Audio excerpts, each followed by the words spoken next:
Please welcome to the stage Twitter Global Manager of Marketing Research, Matt Taylor.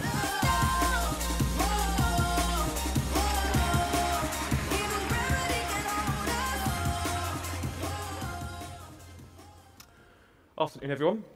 I've got to confess, I've been excited about presenting this next story from the moment that we started talking about the content for this event, because it combines a really meaningful and powerful message with actually just one of my favourite things about Twitter. And I've been thinking about that a lot recently. I've been in a bit of a reflective mood when it comes to my usage. And I think we've hit a couple of milestones recently. Dara already mentioned that we went past our 9th birthday on Saturday. More importantly, I went past my 6-year anniversary 3 weeks before then. I didn't quite get a celebratory infographic, but there we go, what can I expect?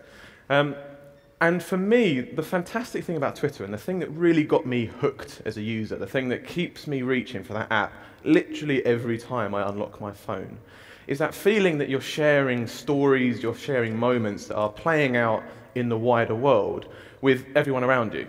Now, sometimes it feels like it's just your corner of the world and everyone that shares your interests. For me, it's an emoji-strewn and particularly pessimistic part of the Arsenal supporting universe, unfortunately.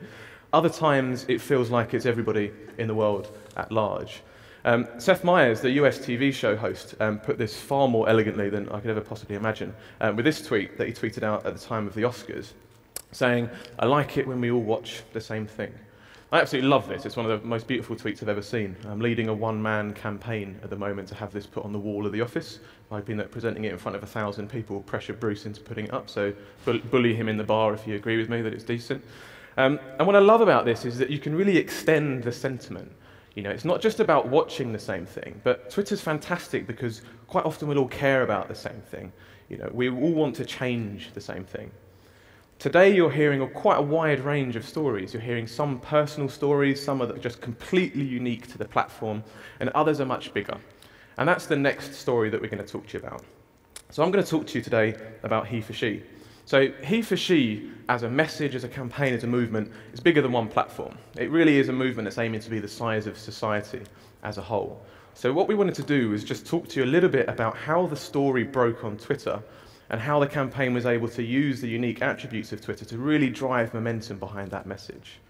Now, last week, we were lucky enough to speak to Elizabeth Nyamiyaro at the UN headquarters in New York. Now, Elizabeth has easily the most dramatic and impressive job title I think I've ever come across, certainly since I had a cosmologically challenging meeting with BT's head of Infinity 2 years ago.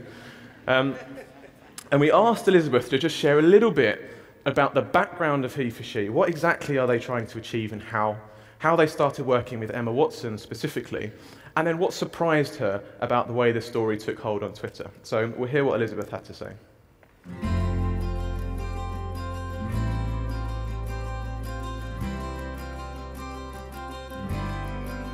He for She intends to create an inflection point towards the achievement of gender equality.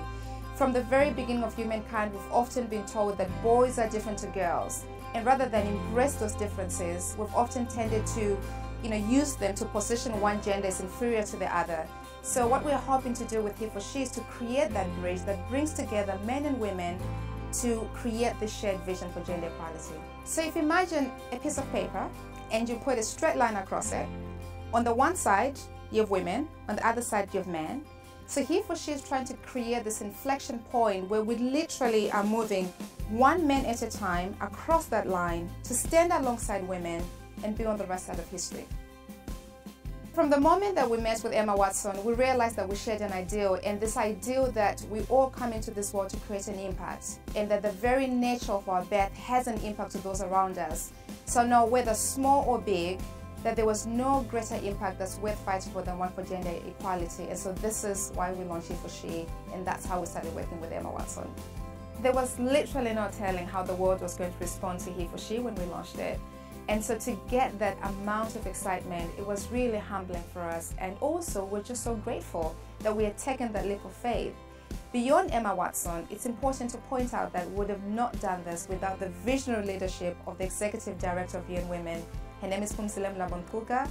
She's a former freedom fighter in the anti-apartheid movement, and now she's a freedom fighter for gender equality. The surprising thing about Twitter is its ability to engage not only the young people, but also the older generation. And with a campaign like He for She, we are creating a movement. We need to be able to reach all our audiences, and this becomes the perfect tool for us. Twitter ended up painting our trending hashtag on their wall. We realized at that moment that Twitter was such a powerful tool that would help us to spread our messages to masses around the world.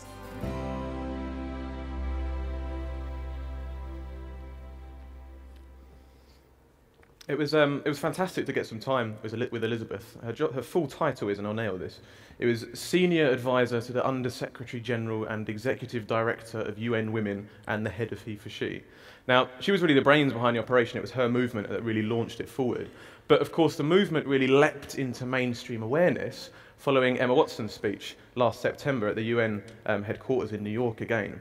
And every time I've watched that video, you know, one sentence really shines out for me, and it does every time I've watched it since, which is this: how can we affect change in the world when only half of it is invited? You know, that is the clear and elegant insight that's really at the heart of what He for She is trying to achieve. And it's also part of the reason why we wanted to talk about this story particularly today. You know, as Elizabeth said in the video, the way that they'd used Twitter was to break down the barriers between young and old and between men and women. And the reason that the message resonated so strongly on Twitter, and the reason that they were able to achieve that, is quite simple. It's just to do with the platform itself. You know, we talk about Twitter being a live platform. That's probably what comes to mind first when you think about it. But Twitter's also a public place that is inherently an audience without boundaries. I think we talk about the public element of Twitter relatively indirectly. You know, anytime anyone in this room reports back on a campaign to a boss or to a client, as soon as you use that word retweet, you're really talking about the way content can be shared rapidly across an audience without boundaries. And the reason that was important for He for She, and in fact the reason why it's important for everyone in this room, is that we're all really in the business of change. You know, it doesn't matter if you're an advertising campaign, if you're a social campaign. Ultimately, we're trying to change attitudes, we're trying to change feelings, we're trying to change behaviours. And if you really want to be able to achieve that change, the one thing you're really going to be aiming for is momentum. Getting momentum behind that message is essential to delivering the change you're trying to achieve. Now, momentum can seem like a bit of an abstract phrase, but we can channel our inner secondary school physics teachers and just look at really what it's made up of. Momentum is quite simply just force and velocity. It's a combination of those two things together. And the reason that He for She did so fantastically well on a platform was that, first and foremost, it had an incredibly forceful and important message behind it. But the way it used the platform was to really take advantage of the fact that this is a public and open space. It was able to get speed and direction to that message, to make that message go further and faster than even Elizabeth and the team had hoped for. In fact, in the 7 days immediately following Emma's address to the UN, just tweets containing the hashtag He for She had delivered the best part of 100 million impressions on the platform. So that doesn't even include things like the replies and the messages of support that were happening around the campaign. That's the hashtag alone. But to understand the real impact of it and the real story of what He for She was trying to achieve, we've got to look a bit further. We have to look at what they managed to do beyond Twitter. And if we're going to do that, it makes sense to look at really what is the building block of any campaign. It doesn't matter if it's advertising or social. And that is the tweet. The tweet is one of the most portable content formats ever created.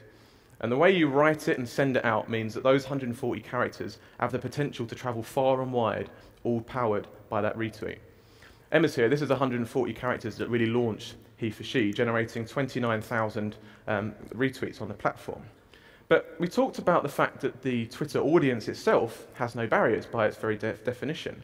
And the same can be said for the barriers that are around Twitter, that you can think of as the limit of Twitter itself. Twitter has no limits. Tweets go everywhere.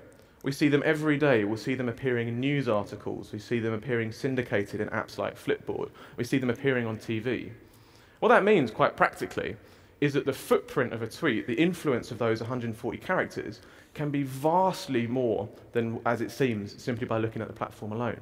Those 29,000 retweets of Emma's actually translated into the best part of 7 million impressions, both on and off Twitter. And the great thing about looking at He for She was that that was able to do this time and time again. We have Tom Hiddleston, 40,000 retweets happening on the platform, but when you look at what happened once it was picked up in other websites and in other apps, you're looking at 6.5 million impressions off that single tweet alone. Unsurprisingly, now 1/4 of One Direction, hardly the biggest insight of the day. Harry Styles was the most retweeted person as part of that campaign, would you believe it?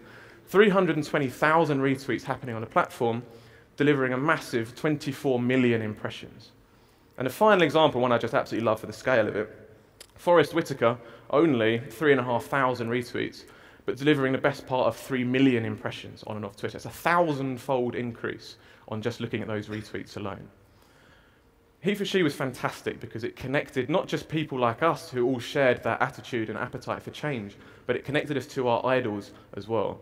It really made use of the public nature of Twitter, and that was able to deliver significant momentum and really change the balance of that conversation.